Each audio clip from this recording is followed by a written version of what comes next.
This is the all-new Eco Pod from Inergize. And in today's video, we are going to take an in-depth look at the Eco Pod, check out all the specs, the features, and most importantly, let's see how well it actually performs. Now, full disclosure, guys, Inergize actually reached out to me, asked if I'd want to take a look at the Eco Pod, and of course I agreed to that. However, I will be sending this back afterwards, so all thoughts and opinions on this are my own.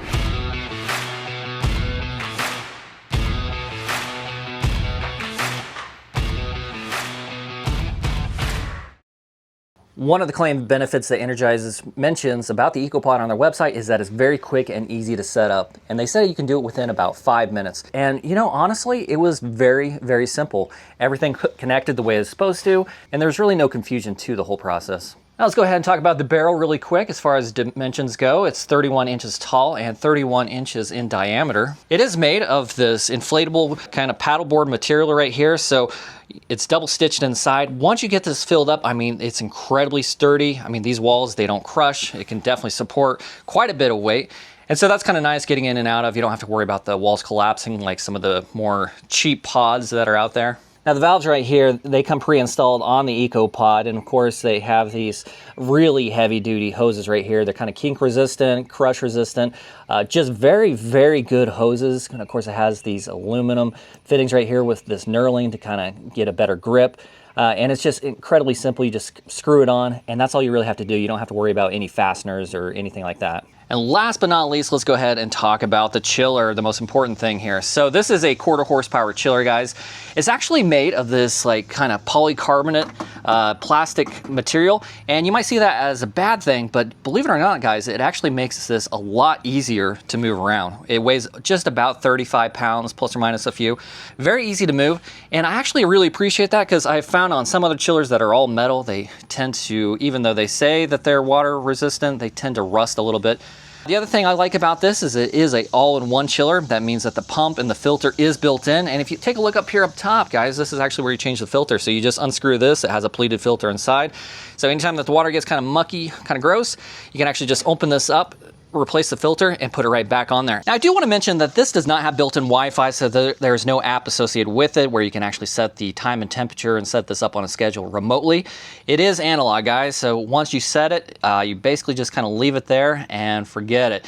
And so depending on how you see that, you can see that as a pro or a con. I don't really mind. I've always found that once I set the temperature, I just kind of leave it be. Now guys, we got to that part of the video. I understand if you're watching this video, you just simply want to know how well does the Eco Pod actually perform, because you're probably comparing it to other cold plunges, wondering which one you should actually buy. So let's go ahead and get down to it. Now the good news is today is one of the hottest days of the year here in the South. It's going to be into the 90s, and let's go ahead and see how quickly this can chill the water. Not just that, let's see actually how cold it can get the water as well. All right, so we're going to come over here to the chiller. Go ahead and hold this button down for a second. We're going to set the temperature down as low as it will allow us, and it's saying 39 degrees. Go ahead, hit set, and the compressor should come on here in just a second. All right, so guys, I just turned this on, and I want to point something out really quick, and I'm going to get really close with the mic. I don't know if you can hear that, but with just the pump on, this thing is incredibly quiet. Since the compressor came on, I want to show you guys right now, this is a decibel meter. I'm going to stop talking just for a second, show you guys how loud this thing actually is.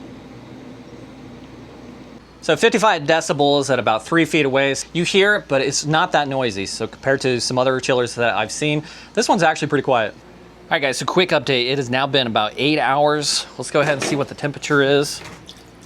So if you look right here, we're looking about 50 degrees. Okay, so that works out to be about 2.5 degrees per hour. Now guys, if you look on the website under the specifications for this, it does say it takes about 2 to 3, it cools at about 2 to 3 degrees per hour. So it's right on target in that regard. The 1/4 horsepower, the 1/3 horsepower chillers, I reviewed a lot of those here on the channel. And of course, yeah, they definitely take a lot longer to chill. And that's why my advice to anybody that is looking to get a chiller, if you have the money to, upgrade and get something like at least 1/2 horsepower or greater, I'd say like 1 horsepower would be ideal. Go ahead and go with it. And of course, Inergize, if you look on the website, they do have like their elite model. It's a little bit more money, of course. It has a lot more features, has a lot more power, about twice the power of this. And so that might be something that you want to look into. It is the next morning, guys. So it has been about 22 hours since we first started this thing up. Let's go ahead and check the temperature right here. All right, about 39 degrees.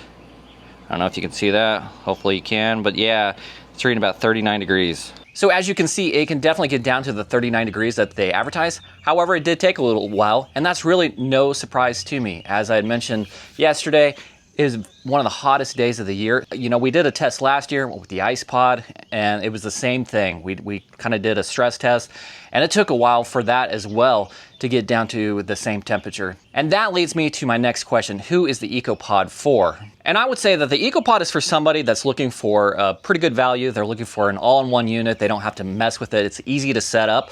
That lives in perhaps a more temperate environment, or they're going to keep the cold pod in a more controlled environment. Because, you know, if you live somewhere in like Texas, Arizona, here in the South, you know, where it's getting very, very hot and you're going to leave it outside, then this might not be for you. And I know that some of you all out there, I mean, you expect like mid-30s temperatures all the time. This chiller, it's just not going to get you there. You're going to want to upgrade to their like elite chiller that they have, or some other 1 horsepower chiller. But this one just won't quite satisfy that need to just freeze your butt off. So there you have it, guys. That is your very first look at the Eco Pod from Inergize. If you guys have any comments or questions about anything I talked about in this video, go ahead and leave those down in the comment section down below. And if you are interested in purchasing anything from Inergize, I do have a promo code listed down in the description. I appreciate you guys watching this video, and I'll see you in the next one.